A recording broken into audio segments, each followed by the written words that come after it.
І я запустила трансляцію, з радістю всіх вітаю на нашій сьогоднішній зустрічі. Ми дякуємо за нашу зустріч терапевтам та терапевткам з Американського інституту вивчення травми і всім учасникам та учасницям, які доєдналися сьогодні до нас. Сьогодні ми знову будемо розбирати запитання від наших учасників і учасників. Одне з них я вже підготувала.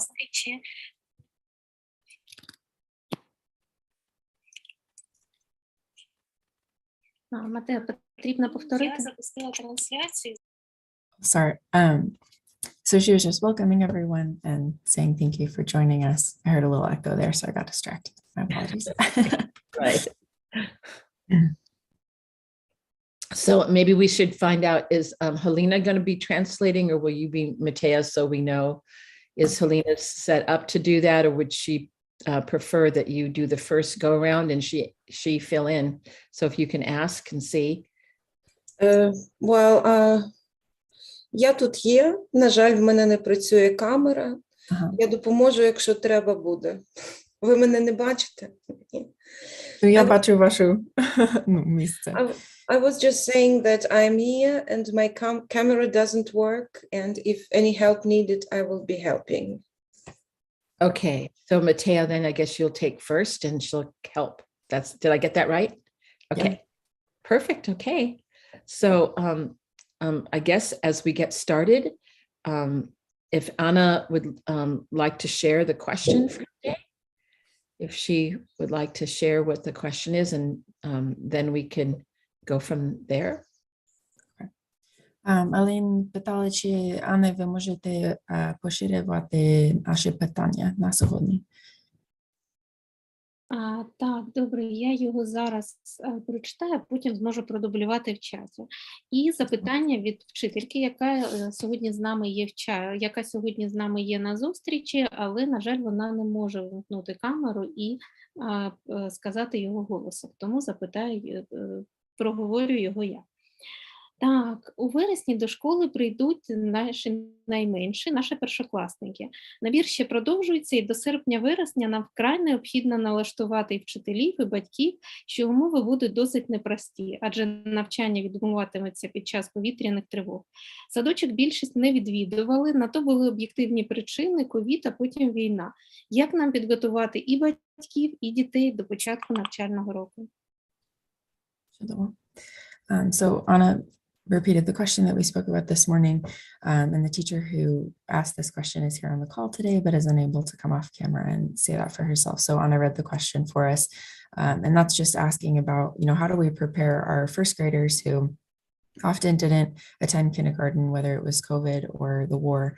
How do we prepare the students as well as the parents for a not very simple learning environment with the air raid sirens and just everything that's going on?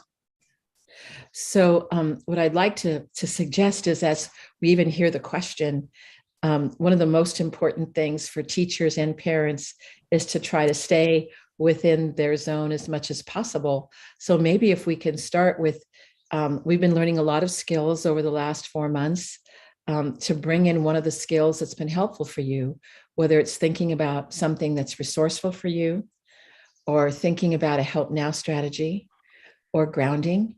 I'm just going to take just a few moments as we start to invite people to use one of their skills as we get started. Like for me, I have my picture of Ireland where I just was, and that is giving me, oh, look at that, my hand to my heart, Matea.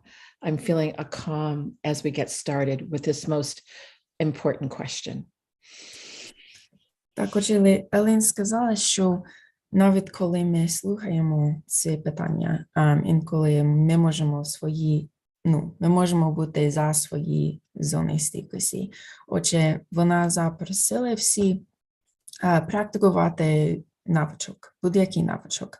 Ми вже говорили про багато, отже, можливо, є щось у вас, який ресурс, або можна практикувати заземлення, або практикувати миттєві допомоги цій стратегії.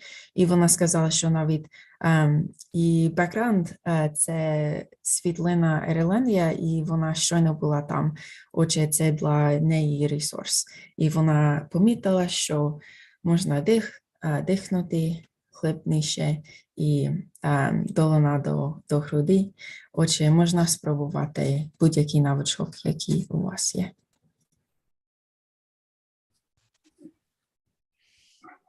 It's so funny, Mattia, even though I don't speak Ukrainian, I think I knew what you were saying. And when you said the background, I took a breath. I don't know if you saw that. Вона сказала, що навіть якщо вона не розуміє українську, вона помітила, коли я говорила про Ірландію, і вона дихнула знову.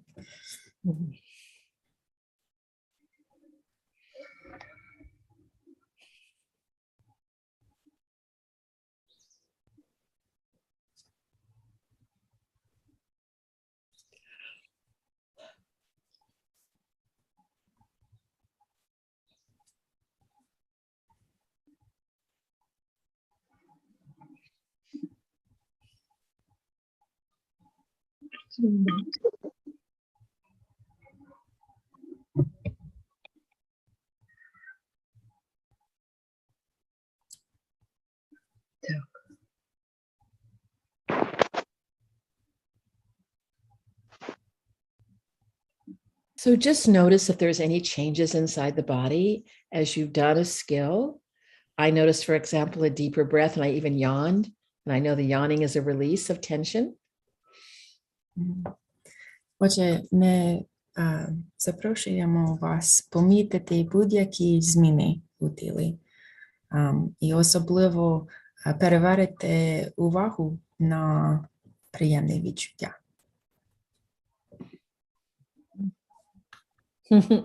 And Stephanie just got a cup of coffee from her husband. It looks like that's a resource for her. Так, Стефані отримала чашку кави, і це для неї ресурс. Yeah. Okay. So as we get started, I want to just see if I'm going to just send it back over to Anna to see if Anna wants if she wants to say anything after doing our skill before we our team explores some responses to the question. Так, отже, Елін питала, Анна, чи ви хочете сказати щось до того, як ми починати говорити про питання? Можливо, щось про навички чи ваші досвід? Я коли думала над цим запитанням, я думала, що про те, що важливо... Вибачте. Це технічно, що сьогодні техніка живе своїм життям. Я думала про те, що для нас зараз найскладніше це відбуватись, коли ми думаємо про початок нового року, це знаходитись в ситуації невизначеності. Бо ми дійсно не знаємо, на якому етапі буде ситуація з війною, коли ми зможемо приступити до початку. Ми навіть не знаємо, чи дійсно буде цей початок нового року 1 вересня, як ми плануємо. Ми віримо, що він буде, але ось ця невизначеність, вона ще додає певної напруги. І ця напруга, вона сказується і на вчителях, і на адміністраціях школи, і на батьках, і навіть на дітях, бо діти в цьому перебувають. Тому мені здається, якщо ми будемо говорити про це і висвітлювати цю тему, то окремо варто поговорити про ось ці наші невизначеність, про цю нашу ситуацію, коли ми знаходимося. І це, принаймні, мені здається, це лякає навіть, мене це лякає найбільше, бо простір, в якому ми зараз знаходимося, він не контрольований, на жаль. Так. Sorry, I started speaking Ukrainian. Anna was just sharing that when talking about this question and preparing for the new year, that the hardest part is the uncertainty. So as teachers and parents and students are all preparing for this next stage in their life, they don't even know if this next stage is going to happen. They're hoping that the 1st of September will come and school will start, but they don't even know if that's certain. And so the uncertainty and the stress of that is really the hardest part, because they don't know, even if it does happen, what that will look like and what they're really preparing for. And so how are we supposed to deal with the stress on the parents and the teachers and the kids when they just don't know what's coming. So she really stressed that uncertainty point. Yeah, and I think that the uncertainty can be, as she's so well stated, can be so stressful. And so I think we can address some of those things about, how do we stay in the present moment and do what it is that we can do now, knowing that we can plan for the future, but we don't know exactly what it's going to look like. But if we sometimes get too much out there about the uncertainty, then it makes the present moment not available to us. Okay. Отже, Елен сказала, що нам треба зосереджувати на теперішній момент, бо ми можемо планувати на майбутнє, але взагалі ми не знаємо, що буде. Навіть коли часи звичайні, ми не знаємо, що буде насправді. І коли ми плануємо на майбутнє, інколи ми не можемо подумати про на даний момент. Отже, наш фокус треба бути на теперішній момент.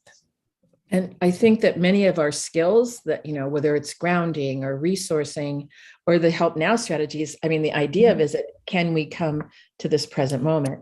And that doesn't mean that there's not anxiety, but it also means that we're in that present moment. We sometimes can, let's say, make lesson plans, not knowing if we're going to use them, but that we then have our prefrontal cortex more available to us to do the planning that we need to do, just even to get through the present moment, and then to think about the steps that if things do go, hopefully, a little bit better, that we'll be able to go to school again and either by Zoom or other platforms, be able to do the job that we know is so important for Ukraine and for the children and for the teachers and parents, caregivers, right? To help to continue to nourish our children.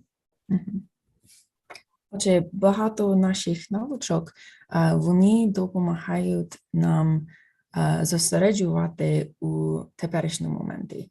І ми можемо планувати, наприклад, урок, і це корисно, бо якщо урок буде, тоді у нас план буде теж. Але якщо ми не можемо залишити у зоні стійкості, тоді наш мозок недоступний, коли нам треба планувати урок чи говорити з дітьми. Отже, найголовне – це залишити у зоні стійкості, а тоді в будь-які моменти наш мозок буде готовий жити. Thank you, Matea. And, I think that also, I think this comment and the question that we have today, that some of the responses are interconnected.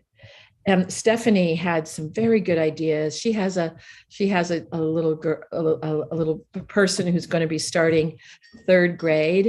And so there's been some things happening in America right now that have been very difficult and connected to unpredictability of violence, gun violence, that they may or not know about it. But I'm going to ask Stephanie if she can give her insights. But you might want to translate what I just said first. Yeah. Отже, Елен сказала, що Стефані буде дати приклад для нас, бо у неї є дитина, і вона зараз скоро буде починати 3-й клас. І зараз з Америки, можливо, ви не побачили в новині, але є багато насильства у школах і так далі. І це схоже на ситуацію в Україні, бо є багато непередбачуваність, і це дуже важко для батьків. Отже, Стефані буде говорити про це. So for any of you who have been on the calls before, you've heard me talk about my kid. My kid is my pride and joy. They are my everything, my world. Стефані сказала, що якщо ви були на ці дзвінки раніше, можливо, ви почули про її дитину, бо вона дуже любить її і часто говорити вона часто говорить про неї, бо її дитина для неї все. And while I can't relate to living through a war zone, I can certainly relate to that feeling of fear and uncertainty and unpredictability, both with the recent COVID pandemic and how that has affected my kid and their learning process in school, but also with the waves of gun violence that have affected our young children in school as well here in the United States.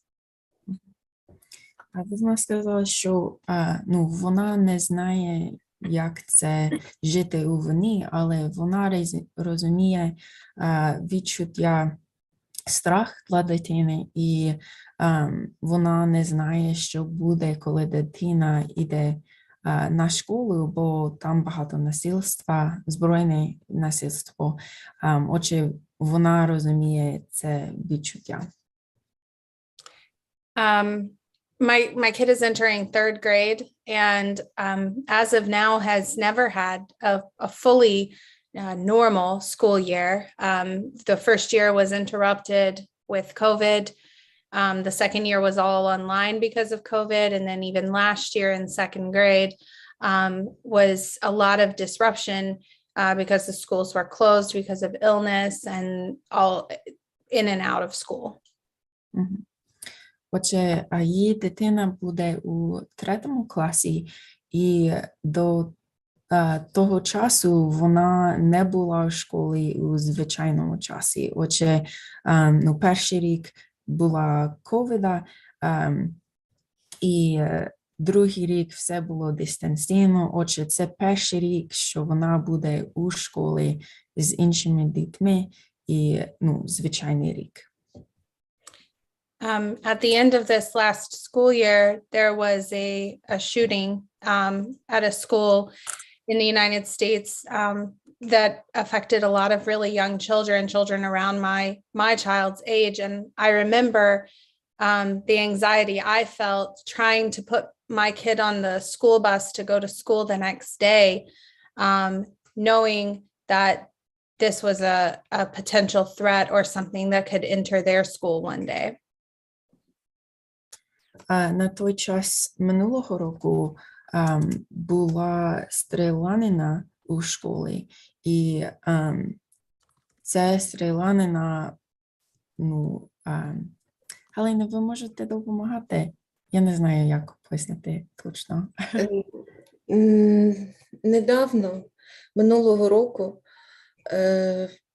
була стрілянина в школі, така досить відома, і про неї писали в газетах, і там загинули малі діти такого віку, як дитина Стефані. І коли вона наступного дня чи наступними днями свою дитину садила в автобус шкільний, то в неї було це відчуття жахливої тривоги, тому що вона подумала, що, може, це небезпечно. Це наскільки я запам'ятала. Я можу перекладати. Трішки. Yeah. And Stephanie, can I just add to, because there's a question that came into the chat that's actually connected to what you're going to say, because of the skills that you now have because you know the community resiliency model. But the question has to do, how do we prepare parents for the school year? And is it worth it to prepare them? So I'm just adding that because I think you can maybe address that in your answer. So go ahead, Matea, you can share what I just said. Елейн щойно сказала, що вона хотіла би додати, Елейн переклала англійською мовою це питання і сказала Стефані, що власне, це наше питання про те, що робити на початку року. Ми хотіли би перед початком навчального року провести навчання батькам, чи варто, які методи застосовувати, яке було в чаті, що воно пов'язане з тим, що буде говорити Стефані, я запропонувала їй про це так само поговорити. Yes.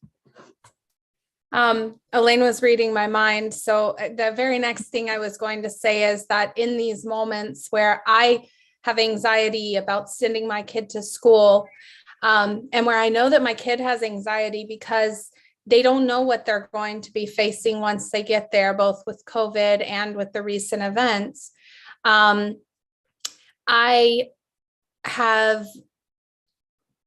have realized that the thing that I can do the most for myself and for my kid is to practice the skills, and the ones that we have felt to be most helpful in those moments have been the help now skills, and I'll share a little bit more.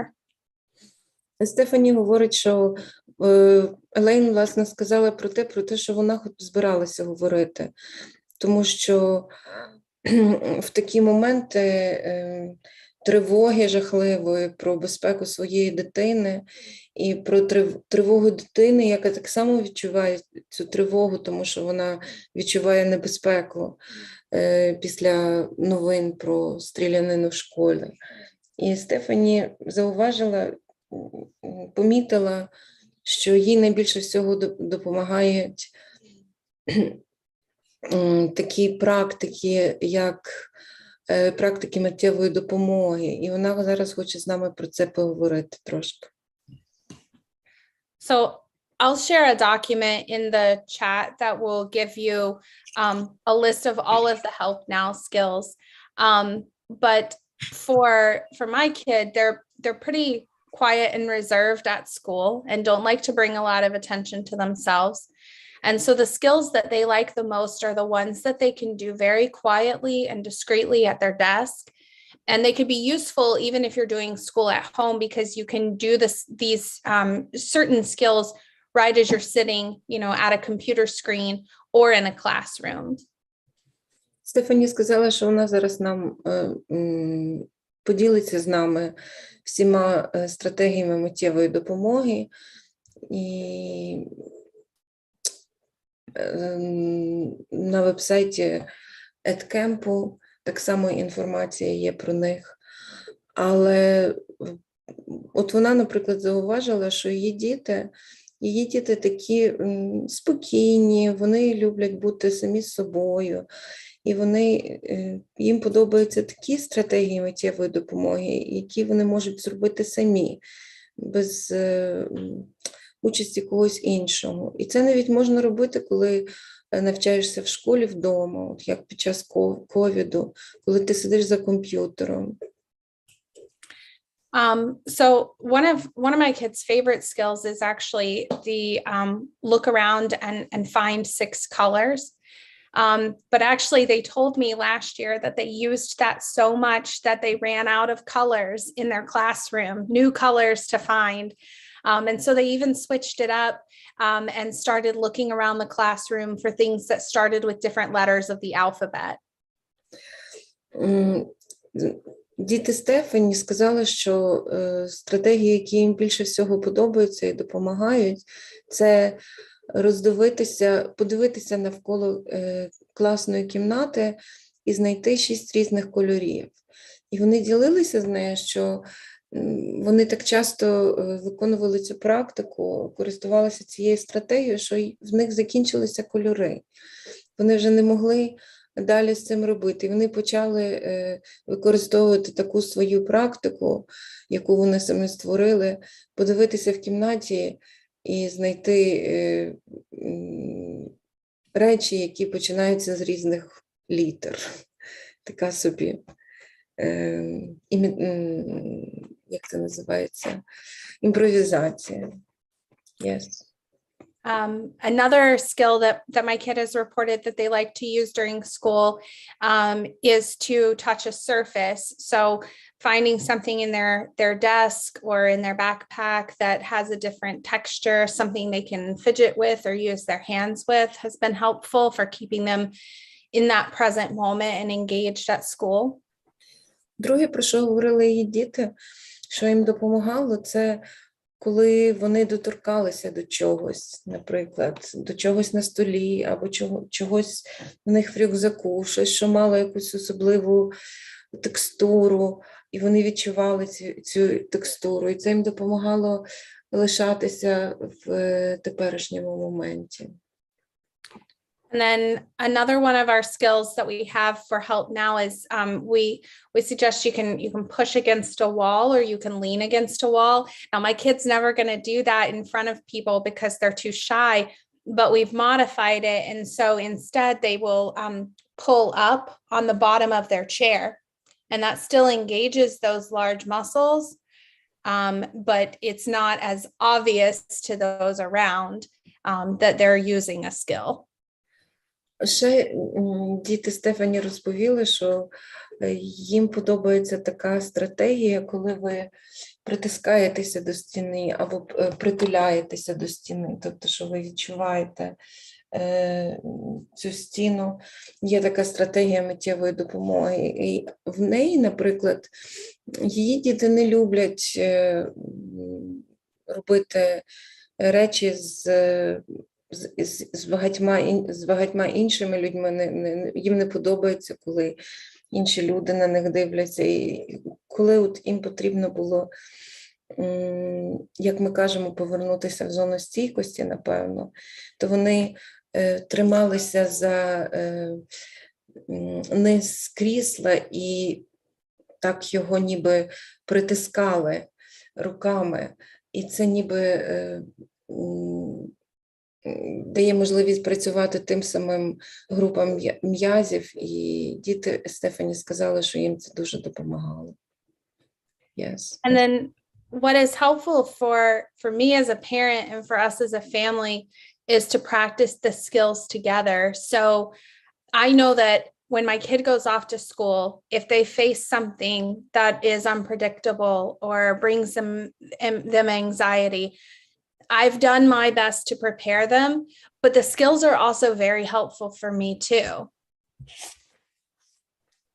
Стефані каже, що вона вважає, що дуже важливо практикувати ці навички в сім'ї зі своїми дітьми. От, наприклад, коли її діти знаходяться одні і в них щось відбувається, що їх там, наприклад, може злякати або вибити з себе, вона ніби готує їх до різних ситуацій, але ці навички, які вони разом в сім'ї розробили, вони допомагають їм впоратися краще. And so I've actually found that we practice resourcing a lot together, and my kid has a teddy bear that they particularly love, and the teddy bear has developed a personality over the years.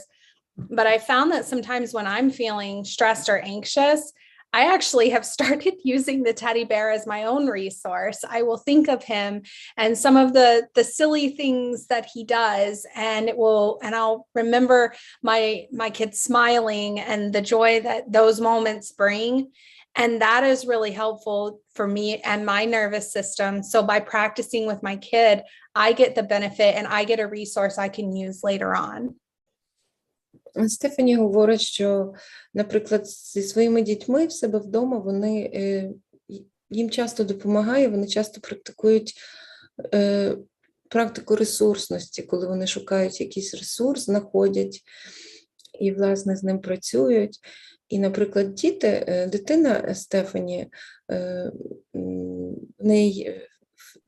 в дитини є ведмедик, і вони використовували його багато разів, щоб, власне, практикувати ресурсність. Вони придумали всякі історії про нього вже за роки, і цей ведмедик вже має свою особистість. Але що Стефані зауважила, це те, що коли в неї якісь проблеми, які вибивають її з зони стійкості, і щось трапляється. Цей ведмедик стає ресурсом для неї. Вона пригадує ці всі історії, вона пригадує, як вона його брала в руки, як дитина бавилась з тим ведмедиком. І цей ресурс стає ресурсом і для неї. And what's really great about all of these skills is that while they're simple to do, they're really helpful for keeping us in and engaged with that present moment, in our resilience zone, so that we can engage with those parts of our brain that we need to learn and teach and be in a classroom setting. And so I find that they're all helpful for a multitude of reasons, but specifically for the purpose of learning, staying in that present moment could be really key. Стефані сказала, що хоча ці ресурсні практики і практики швидкої допомоги, вони здаються дуже простими, але насправді вони дуже допомагають. Вони допомагають нас зберігати себе, триматися в цій зоні стійкості, в тій частині нашого мозку, в якому ми можемо вчитися, ми можемо викладати, ми можемо робити речі, які нам треба робити. І, власне, по-моєму, це все. Але якщо я щось забула, то, будь ласка, допоможи мені, Матея. Ні, все сказала. Дякую. Okay.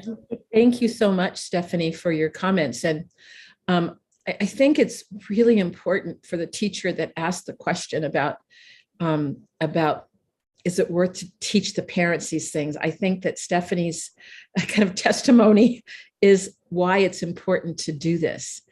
And I mean, and Anna, I'm going to hopefully, Anna, really encourage you to bring this to EdCamp, because I'm just going to show something really quickly.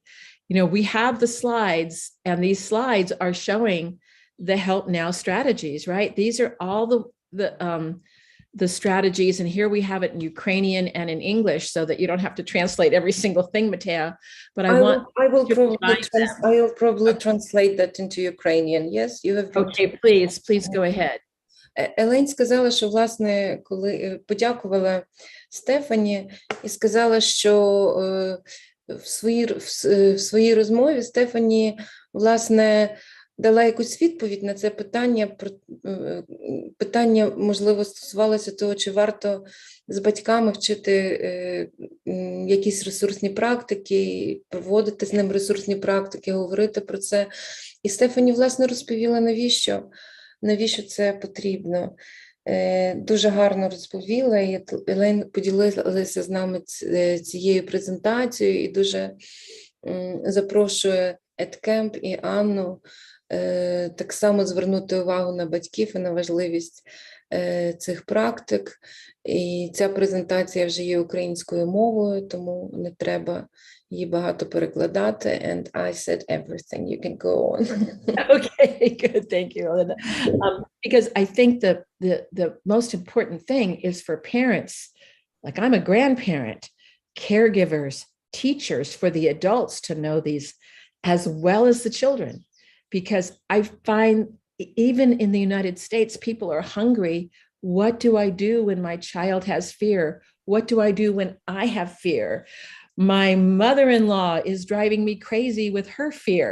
So when it can be brought to an entire system of a family and school, it can make a huge difference. Even if you're online, it can make a huge difference, because this is something you can do with all the kids, saying, let's find a place where we can push against the wall or push under the desk, as Stephanie suggested. Він каже, що ці стратегії миттєвої допомоги, вони настільки важливі для всіх викладачів, для всіх дорослих, а також для всіх опікунів, тому що Елейн, наприклад, бабуся, і проблеми з тим, щоб лишатися в зоні стійкості, мають всі, мають дорослі, мають діти. І, власне, коли вчитель коли вони самі можуть практикувати, або коли батьки можуть практикувати ці навички, це можна перетворити в гру, наприклад, давайте ми доторкнемося до стіни або притиснемося руками до крісла. І якщо от практикувати ці навички просто глобально у всій спільноті, і викладачі, і викладачки, вчителі, вчительки, батьки, і громада загалом, то це зробить, то буде велика різниця в тому, як ми живемо.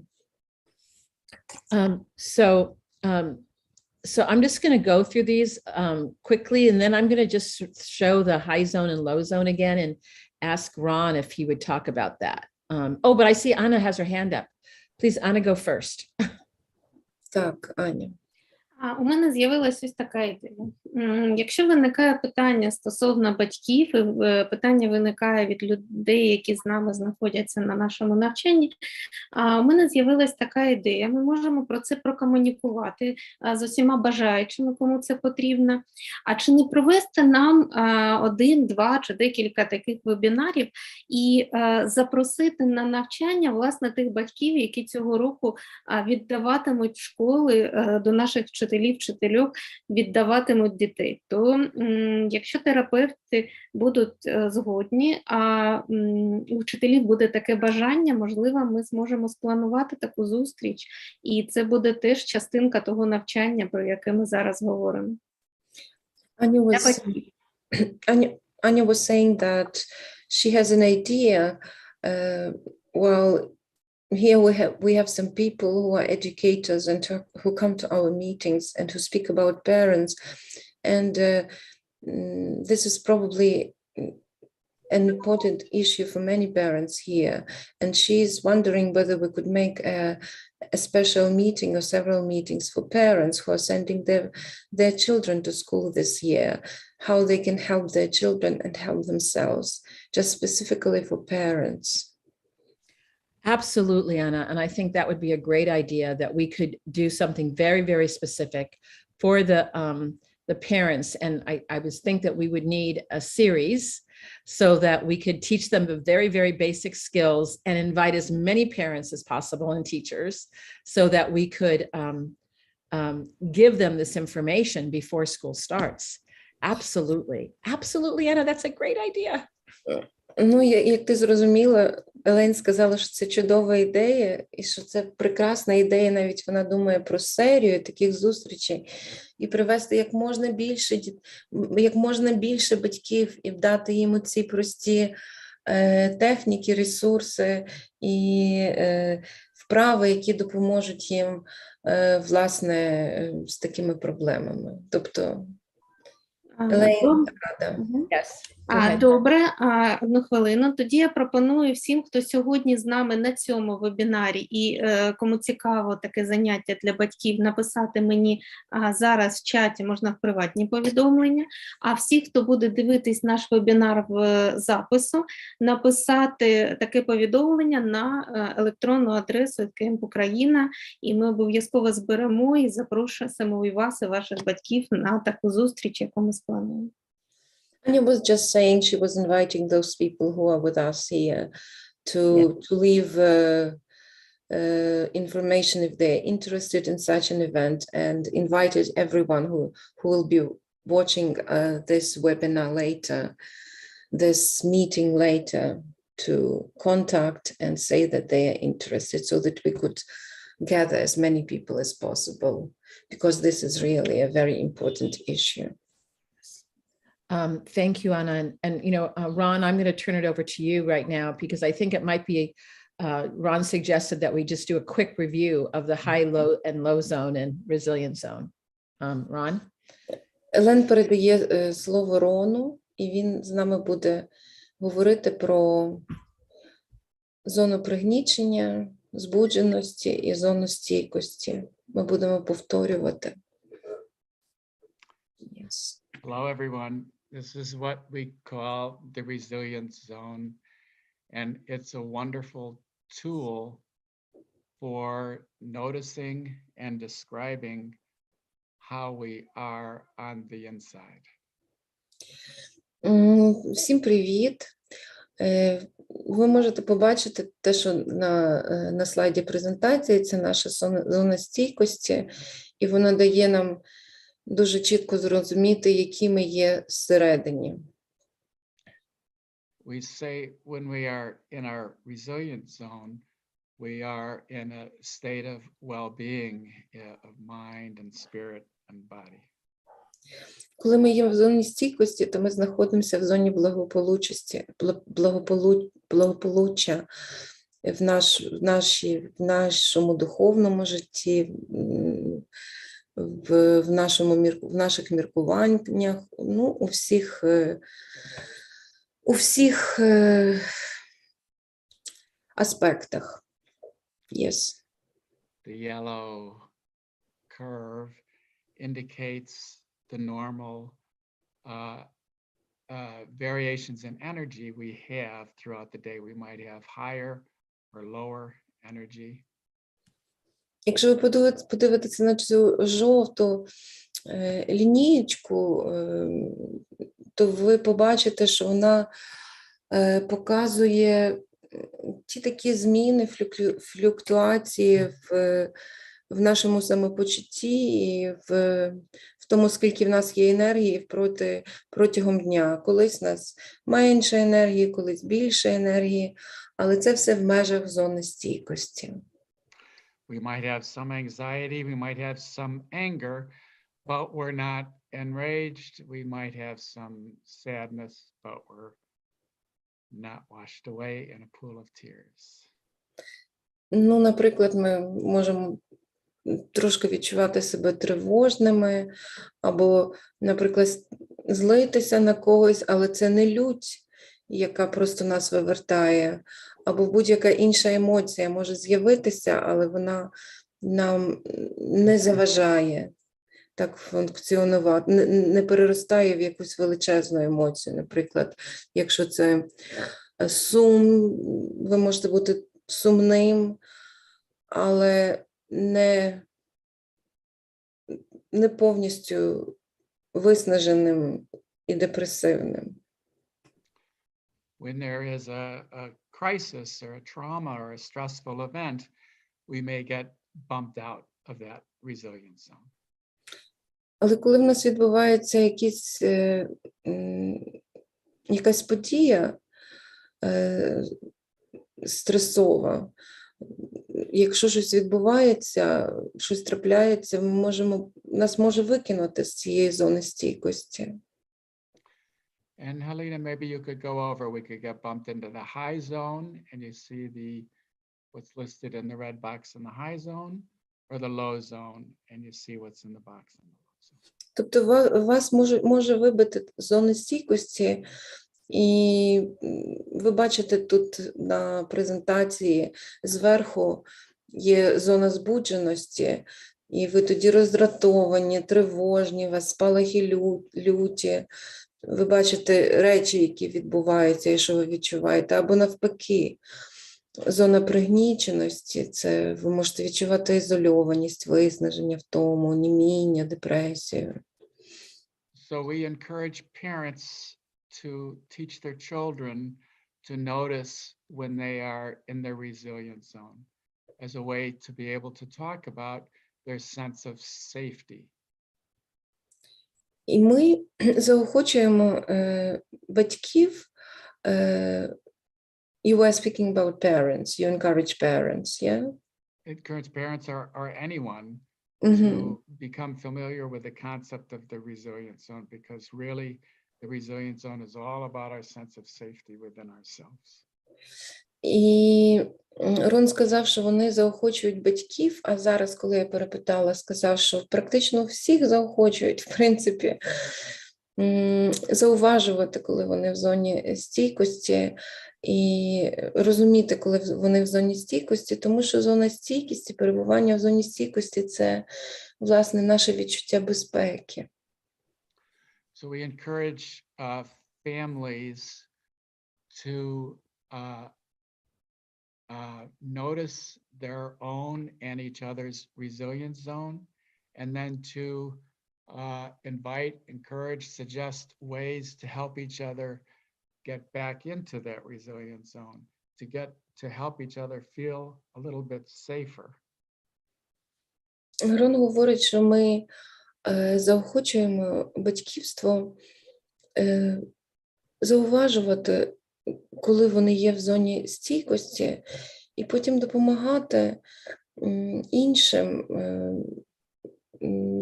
іншим зробити так, щоб вони повернулися в зону стійкості. Він показав, що, типу, опустилися зверху, або це, може, піднялися знизу. І щоб в зону стійкості, або, як Рон каже, в зону безпеки. So a specific for parents and children with school is to give children the notion that everyone has a job. The child's job is not only to stay safe, but to learn. Важливо в школі, серед батьківства і серед вчительства, тобто дати зрозуміти дітям, що, в принципі, в кожного є робота. І в дитини так само є робота. Робота дитини – це вчитися. So that we want to give parents and families the idea to think about, okay, what helps you feel safer now? What has helped you feel safer in the past? And one strategy to use is to help the children practice their lessons. Practice their lessons, the multiplication tables, addition, subtraction, to engage their cortex, keep them busy. Ми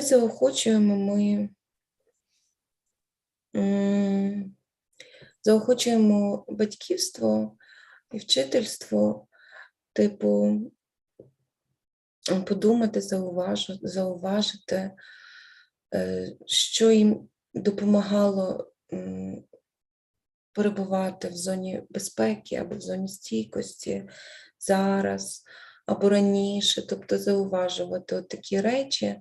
З дітьми часто це, наприклад, якісь математичні процедури, додавання, віднімання чогось.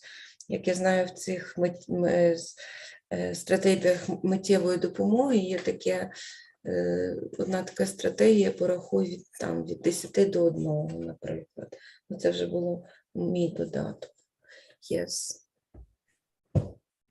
The help now skills are designed to help us come into the present.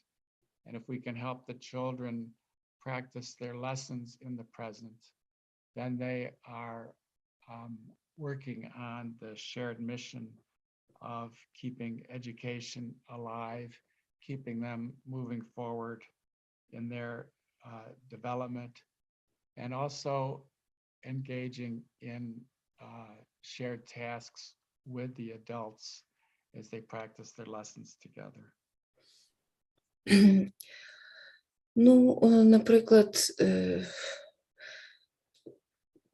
метою цих стратегій миттєвої допомоги є те, щоб повернути дитину, людину, будь-кого в теперішній момент, щоб допомогти їй знайти ресурс і можливість функціонувати і знаходитися в теперішньому моменті. І коли ми допомагаємо, коли, наприклад, діти займаються навчанням, ми робимо багато для того, щоб наша спільна мета навчання, покращення знань, покращення навичок, щоб вони досягали цієї мети.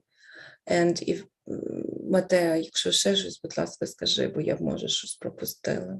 Так, ну просто що коли ми робимо домашні завдання, наприклад, це навичок навичка благополуччя і теж навичка, це like help with education as well. Це навичка, яка допомагає з їх навчанням так само. Дякую. Thank you, Ron. Deanne, you had I think some very good comments about, reminding about the survival brain. And if you would like to share a little bit about those neuroscience nuggets too, because I think that really does address some of the issues in the first question. Елен так само запросила Діану виступити, якщо вона може розповісти ще про ту частину мозку, яка допомагає нам виживати. Hello, I'd like to say it's nice to be here again. And so one of the things I was thinking about is how when we're in distress, traumatic experiences bump us more into a survival mode, where we feel, the anxiousness and we're more worried about just staying alive or what it is that's threatening us at the moment. Я дуже рада тут бути. Я дуже рада вас всіх бачити. Я собі подумала, що коли щось жахливе трапляється, щось погане трапляється, то я не можу сказати, Матея, скажи. У мене видно, щось жахливе трапилося. Бо я забула. Так. Отже, коли щось трапилось, ми у виживанні мод, так? Отже, ми тільки думаємо про тривогу, про грози, і ми не подумаємо про звичайне життя. Дякую. And what the skills that we've been talking about really do help us come back into, as Ron talked about, the resilient zone. And the idea is then we're less in survival mode and more in a zone of being able to take in information. So to just remember that sometimes the kids and the teachers and parents are going to be more in a survival mode. And this, just remember the skills are there to help bring us back into a place where we can access more of our brain to learn and to have more positive communication. І от, власне, в такому випадку в нас працює цей мозок виживання. І навички, про які ми сьогодні говорили, ці навички миттєвої допомоги, стратегії, інші навички, вони допомагають нам повернутися в зону безпеки, в зону благополуччя, так, щоб ми могли досягнути тих частин нашого мозку, які допомагають нам думати, працювати, робити рішення, приймати рішення, а не лише просто виживати. And lastly, one thing that I really like to focus on is how do you know you're safe? What do you notice inside? Because a lot of times when we're in distress, we notice that, like my breathing is shallow, I feel tension in my chest, whatever, but also notice when we use the skills and we come back into our more resilient zone, then what do you notice? Like I notice I can feel my whole body at the same time, or I feel my feet on the floor, or just to really sense into that coming back to our zone. І ми ще заохочуємо людей, з якими ми працюємо, до того, щоб вони зауважували і відчували, що це таке відчуватися в безпеці. Наприклад, якщо я не почуваюся в безпеці, то в мене таке дихання інше, або, наприклад, в мене стискається десь в тілі.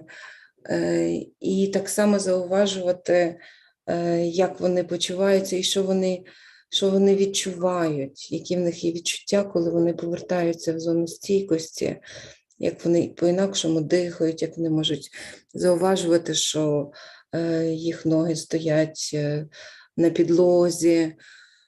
От такі от речі. And I want you to know that we're all thinking about you and sending our heartfelt thoughts. I didn't understand. I didn't hear well. Could you repeat that? That was something very important. I wanted to let everyone know that we're thinking about you and we're sending our heartfelt thoughts, and it's nice to be here with you all. Yes, it was important. Yeah. Я хотіла сказати, що ми думаємо про вас, і ви для нас дуже важливі. Ми вас всі обнімаємо, і ви бачили оце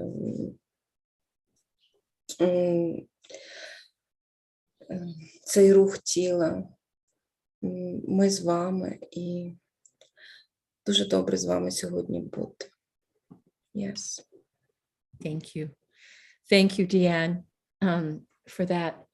I wanted to kind of come back to the original question and about, preparing children. And a little personal story, I'm a grandmother to a lovely 6-year-old who just finished kindergarten. Her name is Madison. Елейн сказала, що вона хотіла би повернутися до початку цього питання, яке нам сьогодні поставили. І вона хотіла би почати з того, що вона є бабусею, і її онучка, яка називається Медісон, їй 6 років, вона щойно закінчила дитячий садочок. And I acknowledge that this experience is different in that you are living in war. But as Stephanie has already stated, the gun violence that's been happening in the United States is impacting all of us who have school-aged children, I believe. Лейн розуміє, що це зовсім інакше. Що ми переживаємо війну, і в нас інакша ситуація, але от ця стрілянина, використання зброї в школах, вона дуже сильно впливає на кожну людину в Сполучених Штатах, яка має дитину або внука, онучку, які ходять в школу. So my daughter was very concerned that my granddaughter would hear others talking about the violence and that she wouldn't then have already prepared her daughter for hearing what others might be saying about violence and maybe also about being afraid and what happens if, for example, there's an active shooter. So I see it as similar to being afraid when you hear the sirens, because that is a threat to one's life and one's child's life. І донька Елейн, вона дуже переживала, дуже боялася, що про те, що інші діти скажуть її дитині. І як вони будуть їй розповідати про небезпеки і, власне, що таке може трапитися. І Елейн бачить, що тут є ніби такий зв'язок, ніби як зв'язок з тим, коли ти чуєш сирену. Коли ти чуєш сирену, це говорить тобі про небезпеку і про небезпеку твоєму життю. So my daughter had a conversation with my granddaughter, and so she talked about how there were mean people in the world. So she tried to find a word that my granddaughter would understand, and that sometimes, you know, we can't control what mean people do. І моя донька порозмовляла зі своєю донькою, внучкою Елейн. Вона їй розказала, що в світі є погані люди. І вона намагалася знайти слово, яке дитина зрозуміє. Погані люди. І часом вони роблять речі, які ми не можемо контролювати. Є. So it was about keeping her safer. You know, we can't say, oh, everything is safe, but it's safer. And what could she do? And to talk to her about it if she felt unsafe. Could you repeat that, please? Because the last thing I said that there are people who are mean and... Yes, and so we wanted to, so if she were to see mean people at school or anywhere, what would she do? And so we wanted to give her information about finding safe people to go to. And Ron actually suggested when his children were little, there was a code word. Is that right, Ron, what you had with your children, that only the parent and the child knew the code word so that they wouldn't be a threat, for example, so strangers wouldn't be a threat. І, власне, вони хотіли поговорити зі своєю дитиною про те, що робити, якщо раптом з'являться погані люди, і як їм потрапити в безпечніше місце. І Рон, наприклад, говорив, що в його дітей були такі слова, кодові слова, які тільки батьки знали і діти знали, які допомагали попередити про небезпеку. Я так зрозуміла. And depending on the developmental age of the child, like my granddaughter loves to draw. So we may not necessarily say, oh, I want to tell you about mean people, but we might draw. Well, what's a resource for you, right? And she loves to draw hearts.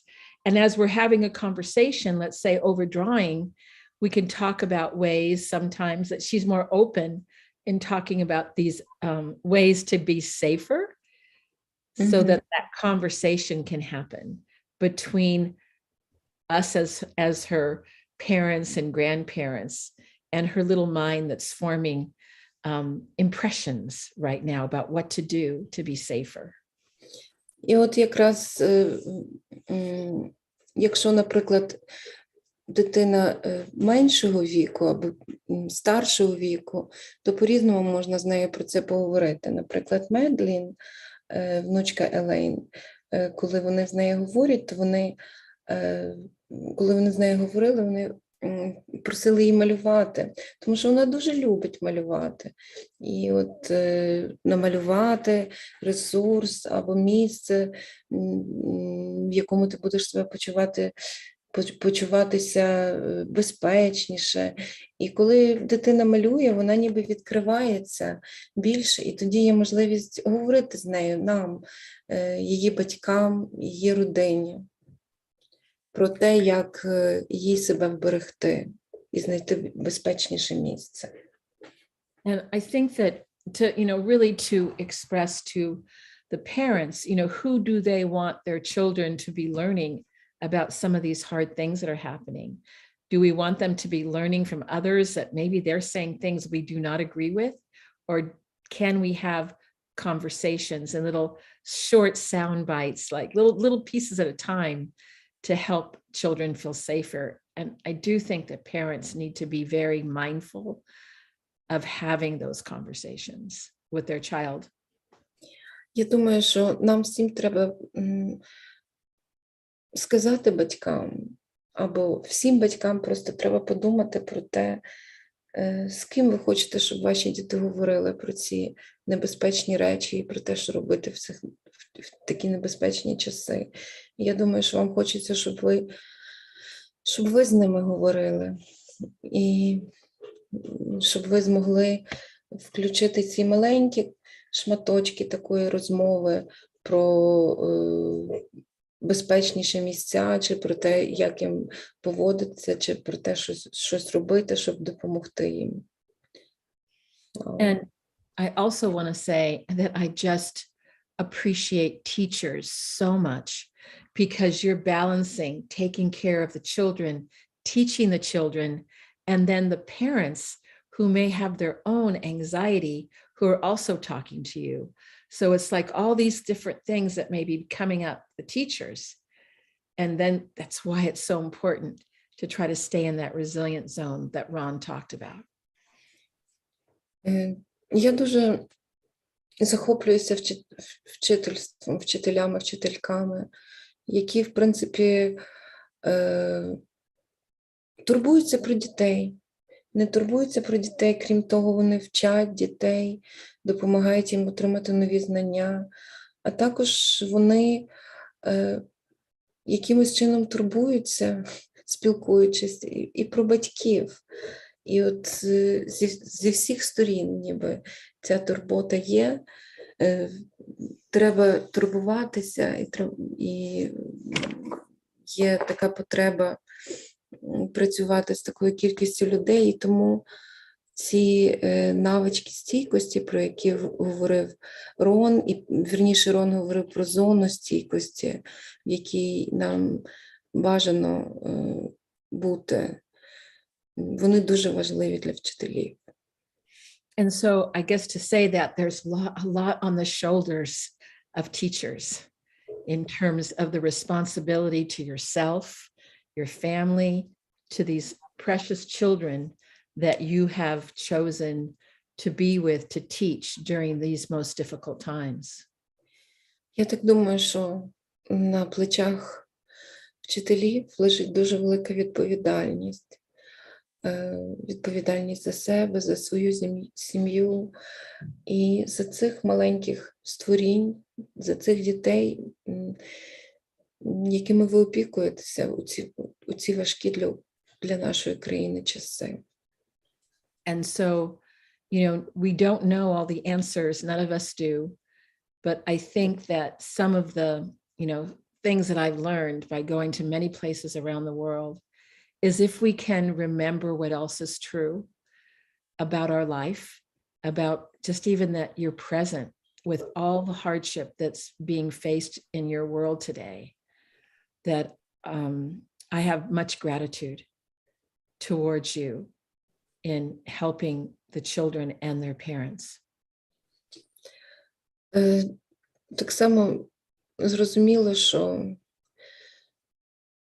це все дуже важко, і ми знаходимося у важкій ситуації, але Елейн була в багатьох місцях, спілкувалася з багатьма людьми і зауважила, що, власне, пам'ятати про те, подумати про те, що ще є вірним. Тобто, а що ще? Воно дуже може допомогти. Взагалі вона дуже пишається і захоплюється нами, тим, що ми турбуємося про дітей зараз. And so finally, I'm going to ask Bonnie. Bonnie, you had some very, very sweet idea about helping children through their resources and maybe their superheroes. So can I ask you to bring that piece in as we're getting ready to end today? Yes, I'd be glad to. Thank you for the opportunity to be here. And as Deanna said, you're all very much in our hearts. When I think about children, and I have my own and I have grandchildren, I think about how giving them some hope in this situation, what they're going through. And I think back to how that resource of, maybe having a superhero like a Baby Yoda in the United States. Baby Yoda has become very big of a resource for our wildfires. It's become a big resource in space. And I'm just wondering if there's something in Ukraine that children relate to. Maybe it's orange, maybe it's a superhero, and kind of gives them that piece of hope that they can hold on to while they're in. Pause for just a second so she can translate. Sorry. That's okay. Матея, можеш перекладати трошки? Так, отже, I'm sorry. That's okay. Елейн дала слово Бані, бо вона мала історію і вона хотіла поширювати. Отже, вона сказала, що інколи це важливо мати знак надію. Знак надії. Окей. Ну і вона запропонувала, розповіла, що в дітей в Сполучених Штатах є такі ніби як супергерої, в них Baby Yoda, я не знаю, що це таке, скажіть мені. Ну, це із фільму про Star Wars. Прошу? Це, мабуть, Йода з «Зоряних війн». Майстер Йода, так? Так, от в них є такі супергерої, і запиталася вона, чи є такі в Україні, які можуть дітям принести надію, тому що надія є дуже важливою. So go ahead, Bonnie. Is there something more you'd like to say? No, I just think, something tangible as we all know the resources, even if it's a picture of something that means a lot to them, I think it could go a long way with those children. Навіть якщо це якась картинка, яка допомагає дітям, будь-що, що може допомогти, воно може їм допомагати довгий час і пройти з ними довгі шляхи. I think that one of the things that we've had over the last few months, we've had different people talk about the different things they've done in schools that are resourceful for children.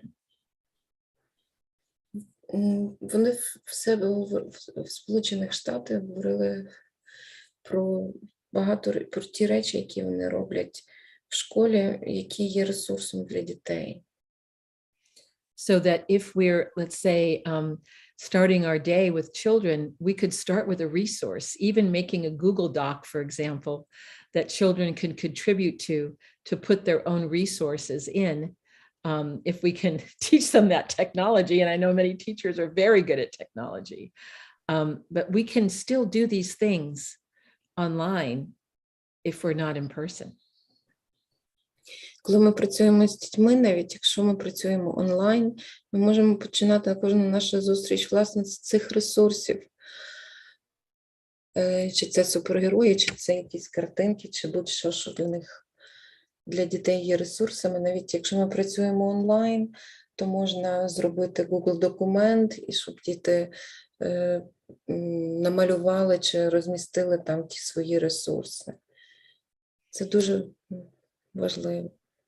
Thank you so much. And I think the other part of this is, and I know we're working in very difficult circumstances, and maybe some will go in person, but maybe most will be online, is that there are ways in the incredible creativity that I've seen in teachers to bring and thread in these skills so that we help children and ourselves and parents stay within that zone, so that we can do the best we can, even when there's chaos around us.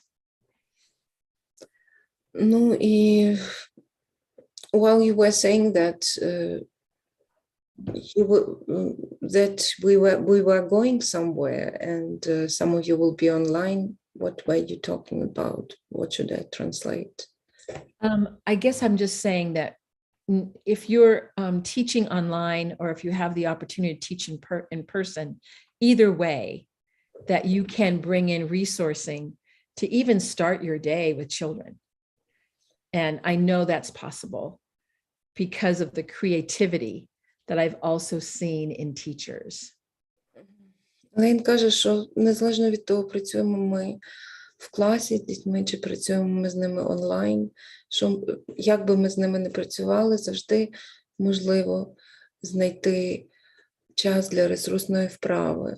І незалежно від ситуації можна це зробити, тому що Елейн бачила багато креативності, здатності до творчості серед вчителів. So with that, Lena, I'm going to turn over to Anna for her wise wisdom at the end of our time together today. Ми будемо закінчувати. Аня, давай тобі пропонуємо сказати. Дякую дуже, Елейн. І я все думаю про цю твою фразу, що вчителі тримають на своїх плечах і батьків, і дітей, і за все несуть відповідальність. І я дуже хочу, щоб наші вчителі встигали при всьому цьому думати про себе, приділяти час собі і дбати про себе. Власне, наші програми, вони, як мені здається, допомагають в цьому і є ресурсними саме для вчителів. І я ще раз хочу нагадати всім, хто планує, хотів би провести таке навчання разом для своїх батьків, разом з нашими терапевтами та терапевтками, напишіть, будь ласка, або в чаті, або напишіть на нашу електронну пошту про те, що ви хотіли запросити терапевтів, і ми один чи декілька вебінарів присвячимо цій темі і запросимо ваших батьків. Anna was saying that she was really impressed by the by what you said, Elaine, about how many things teachers have on their shoulders, that they have their families and they have the kids and so many things to care about. And she would like to wish our teachers that to wish them to care about themselves also, not to forget to care about themselves, and our events that we hold are actually helping people to take care of themselves. And she also asked those people who would like to participate in a meeting for parents to contact her and contact at Camp Ukraine so that we could organize such a meeting or meetings. Yeah. Thank you, Anna. And also, I know that we do have a few people online. If there's anything that anybody would like to say, either unmute themselves that are on our Zoom, or to send a comment through our YouTube channel. Якщо хочете, ви можете, будь-хто з тих, хто в нас є, Елень запрошує поділитися так само тим, що ви хочете сказати. Ви можете або сказати це голосом, або написати в чаті, або якщо ви дивитеся на YouTube, залишити якісь коментарі.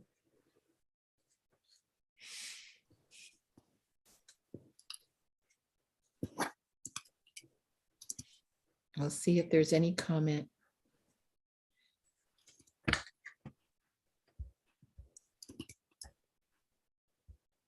Okay. We would just like to say again, thank you for really the honor for us to be here with you and to be a support to Ukrainian teachers and parents and children during these difficult times. And we see you next time. Я хотіла би сказати, що це велика честь для нас бути тут і намагатися підтримати вас, і вчителів, і батьків, і всіх, хто зараз в Україні переживають важкі часи. І хотіла би попрощатися до наступного разу. До побачення. Thank you. Thank you.